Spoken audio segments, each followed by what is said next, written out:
Welcome to Silent Vault, where the darkness comes to life. If you enjoy stories that leave you questioning what's real, make sure to hit that subscribe button and join our growing community of thrill seekers. I remember the day my uncle arrived like it was yesterday. It had been years since I last saw him, and the moment he stepped through the door, I felt that old sense of warmth and familiarity wash over me.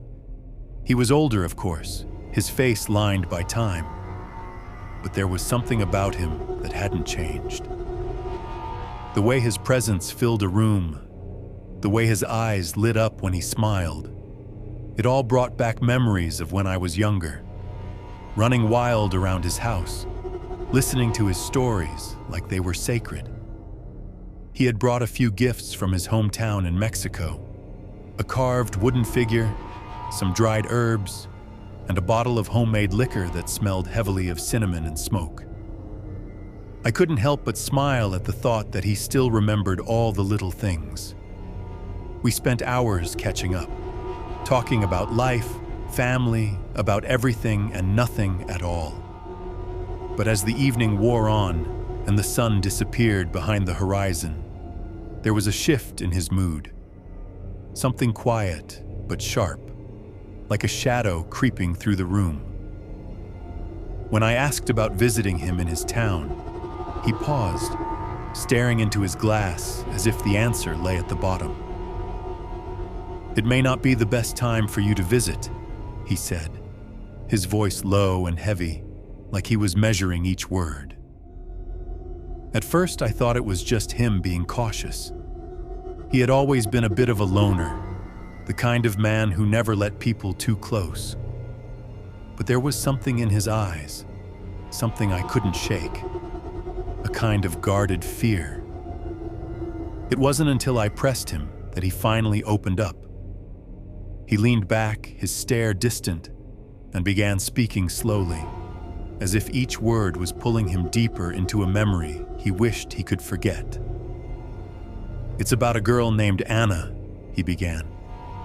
"A girl who thought she was in love and made a severe mistake."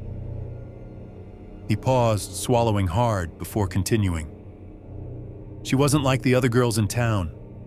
She kept to herself, always quiet, always walking with her head down. I never paid her much mind back then. But as I look back, the signs were there. Something about her was different. She had fallen for someone older, and believed it was love. But to him, it was just a passing fling. The moment he found out she was pregnant, he left her, abandoned her. He didn't want the responsibility. The weight of his words hung in the air, thick and suffocating. At first, she managed to hide it. Nobody in the town knew, not even her family. She was careful, wearing loose clothes, avoiding attention.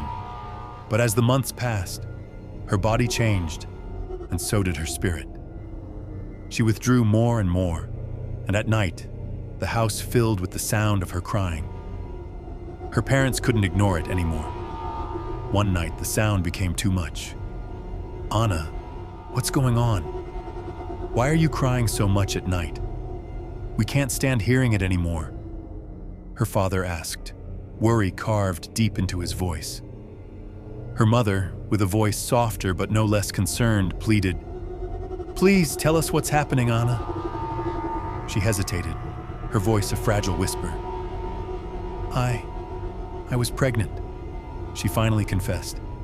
"But no one knew. I hid it. I couldn't let anyone find out." The room fell into a cold silence. Her father, confused and stunned, asked, "You were pregnant? But how did we not see it?" Anna couldn't meet their eyes.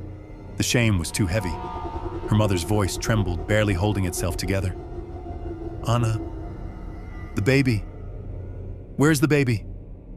Anna's voice cracked, the words barely escaping her lips. "It was stillborn. I gave birth alone. The baby. It never even cried." Her mother covered her mouth, sinking into a chair as tears welled in her eyes. Her father stood in stunned silence, the weight of it all pressing down on him.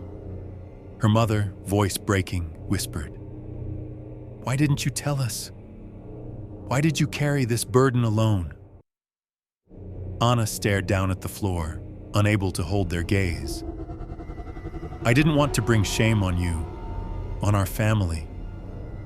Her father, his voice softer now but heavy with regret, said, "You should have trusted us. You're our daughter. We could have faced it together." But Anna just wept, the silence of the house broken only by her sobs. The rumors started soon after. Whispers spread like wildfire through the village. Everyone knew her family's shame grew into silence. They stopped asking questions, stopped offering comfort. Anna began leaving the house more and more, but it wasn't just for a few hours. She would vanish for days, weeks, sometimes even months at a time. And when she did return, it wasn't the same Anna. It was like her mind had shattered. People whispered that she had gone mad, that she wandered the streets not out of aimless grief, but like a woman possessed, searching for something. Searching for the child she had lost, as if the baby might somehow return to her arms. She could be seen pacing by the old well, staring into its dark, endless mouth, whispering lullabies to something no one else could see. The villagers said the father of her first child had left her, but there were darker whispers about what she had done after the birth. Some claimed that even though the baby was stillborn, Anna had still carried it to the old well and dropped it into the darkness. No one knew for sure if it was grief, fear, or madness that drove her to it. But after that day, Anna was never the same. Time passed, and Anna's life spiraled further. Alone on the streets, some said she was taken advantage of. The pain of her first child's loss and the cruelty of the world twisted her into a shell of who she once was. She became pregnant again, and this time her condition was impossible to hide. When she gave birth, no one ever saw the child.